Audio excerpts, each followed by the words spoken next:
നമസ്കാരം. മനുഷ്യ മനസാക്ഷിയെ മരവിപ്പിക്കുന്ന ഒരു വാർത്തയുമായാണ് ഇപ്പോൾ ഞാൻ നിങ്ങളുടെ മുന്നിൽ നിൽക്കുന്നത്.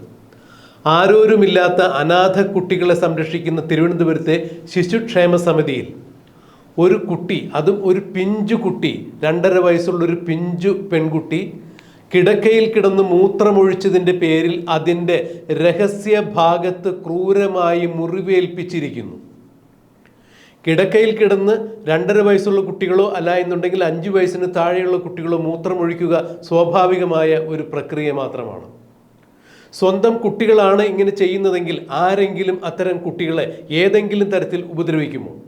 ആരോരുമില്ലാത്ത അനാഥ കുട്ടികളെ സംരക്ഷിക്കുന്ന തിരുവനന്തപുരം ശിശുക്ഷേമ സമിതിയിൽ അന്തേവാസികളായ കുട്ടികളിൽ ഒരാൾക്കാണ് 2.5 വയസ്സുള്ള ഒരു പെൺകുട്ടി കിടക്കയിൽ കിടന്ന് മൂത്രമൊഴിച്ചതിൻ്റെ പേരിൽ അതിൻ്റെ ആയമാർ അതിൻ്റെ സ്വകാര്യ ഭാഗത്ത് ക്രൂരമായി മുറിവേൽപ്പിച്ചു എന്ന് പറയുമ്പോൾ എത്രമാത്രം വേദന ആ കുട്ടി അനുഭവിച്ചിട്ടുണ്ടാകും.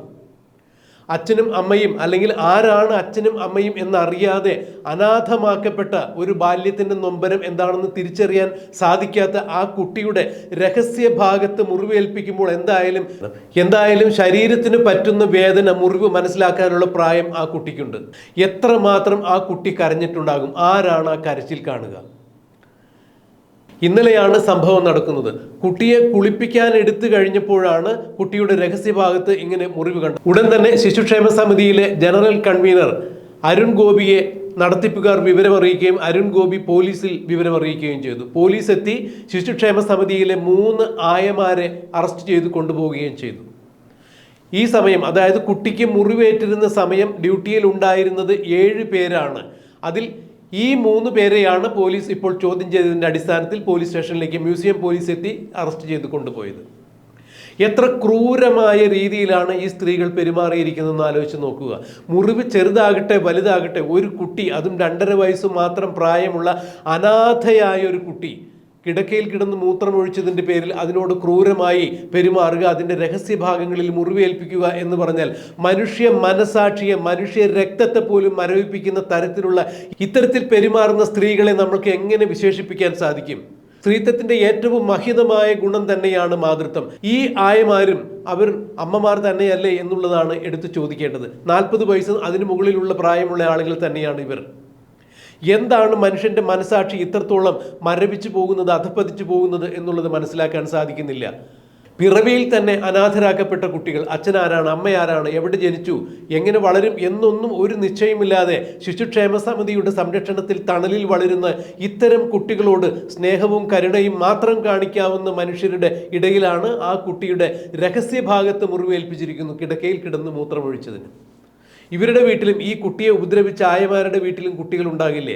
അവരുടെ കുട്ടികൾ അവരുടെ കിടക്കയിലോ അല്ലെങ്കിൽ അവരുടെ ഏതെങ്കിലും സ്വകാര്യ സ്ഥലങ്ങളിലോ ഒക്കെ കയറിയിരുന്ന് മലമൂത്ര വിസർജനം ചെയ്തു കഴിഞ്ഞിട്ടുണ്ടെങ്കിൽ ഇത്തരത്തിൽ അവർ ഉപദ്രവിക്കുമോ? രഹസ്യഭാഗങ്ങളിൽ അവരിതുപോലെ മുറിവേൽപ്പിക്കുമോ? ഇത് ചോദിക്കേണ്ട ചോദ്യം തന്നെയാണ്. ബഹുമാനപ്പെട്ട പ്രേക്ഷകരെ, വളരെ വിഷമത്തോടു കൂടി തന്നെയാണ് ഈ വാർത്ത പറയുന്നത്. ഞാനും 2 കുട്ടികളുടെ അച്ഛൻ തന്നെയാണ്.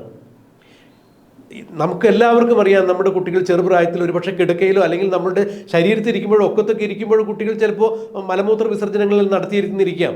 അതിന് ഒരു കുട്ടിയോട് ഇത്രത്തോളം ക്രൂരമായ മനോഭാവത്തോടു കൂടി ആ കുട്ടിയുടെ രഹസ്യ ഭാഗങ്ങളെ പോലും മുറിവേൽപ്പിച്ചുകൊണ്ട് പെരുമാറുക എന്ന് പറയുമ്പോൾ ഇവർ ഒരിക്കലും സ്ത്രീത്വത്തിന് ഉടമകളാണ് എന്ന് പറയാൻ പറ്റില്ല.